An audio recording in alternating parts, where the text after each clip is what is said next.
Bruce Outridge. This is episode number 112. And today we are going to talk time management, my friends. If you struggle with blocking off your time, finishing assignments, or doing more things than one, especially if you're in business, you know how important that is for time management. I'm going to show you how creatives should be blocking off their time so that they can be successful. So stay tuned and we'll be right back. All right. So if you take a look at the calendar here, you're going to see a number of different colors here.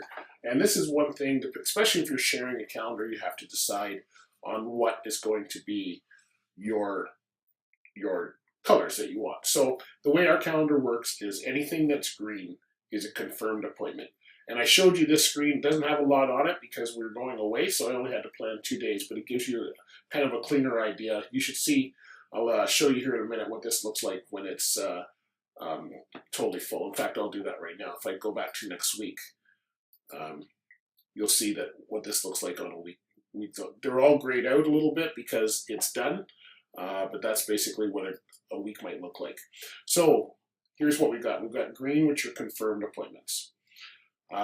Blue is anything that's a personal appointment, vacation, day off, whatever, something that is for both of us to do, and that's in blue.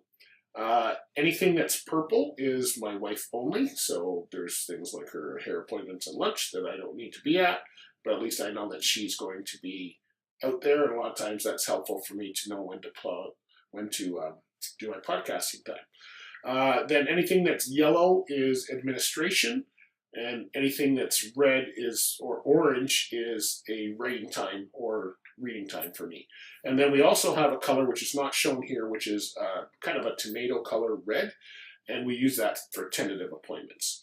So what I'll do is Monday mornings, I wake up and I look at what's been booked already, and then I slot in what I need to do. So if I've got client projects that need to be done that week, or I need to get some podcasting time done, or editing, whatever, it all shows up on the calendar. And the nice thing about this is that everybody knows what's what. So like I said, anything that's green is confirmed, can't be moved unless there's like death or something. That's usually client events, client meetings, those kind of things. Anything that's in a blue is personal, and we decide whether we want to move it. And then if it's red, it means it's tentative. It means we might be meeting, but we're not sure. We're waiting for somebody to confirm. So those are a lot of the way to do. And what I do is I work in 2-hour blocks. So this is the other thing that's important to do. If you look at these 2-hour blocks here, we'll just click on here. Oh, probably didn't need to see all that. If you do look at these 2-hour blocks here, I work in 2-hour blocks. So like I said, I get up around 5:30, 6 o'clock in the morning.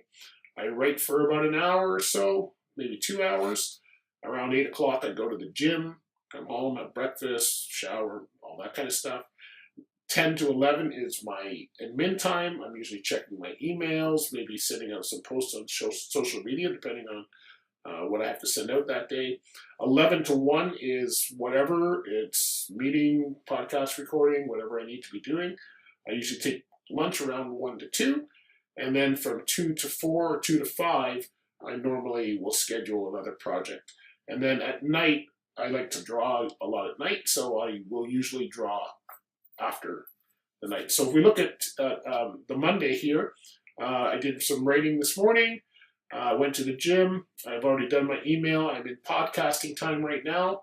My wife has gone out for a lunch appointment, and then I'm going to have lunch around 1 o'clock. This afternoon I have to do some work, get ready for a meeting, and tonight I'm drawing at an event. So my drawing time is going to be at night. So if you think of those 3 things I said, I've got reading, podcasting, and drawing. So those are the 3 ways that I like to block off my time. For creatives, and I know there's so many different things where people say, well, you know what, you can, block off an hour. And then some people say you should do 55 minutes and then you should stand for 5 minutes and then sit down and get back to work. I cannot block off my time in 1 hour increments like that. I find it to be very, very disruptive. I like to work on anybody that's doing illustration or anything like that where, you kind of get into a zone after a while. You're going to find that 2-hour blocks seem to work well. After 2 hours, you probably should be getting up anyway. And I found that kind of 11 to 1, by 1 I'm usually starving, so it's good time for lunch. And then 2 to 5, by the time I've worked 3 hours there, you know, I might work 2 to 4 and then do admin again in the afternoon where I'm checking email or what have you. And then I usually like to break around there and have a cocktail with my wife. So that's how my day is set up. I found it works for me. It gives you all the creative stuff first thing in the morning. And it gives you all of the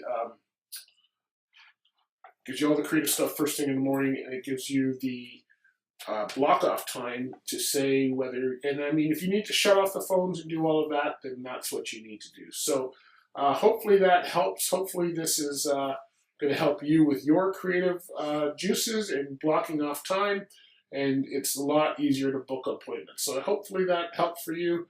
It's worked for me for years, and I get a lot of people who say, man, I can't believe how much you get done, and it's because I block off my time. So hopefully that's helped, my friends. Hopefully it'll help for you for 2000.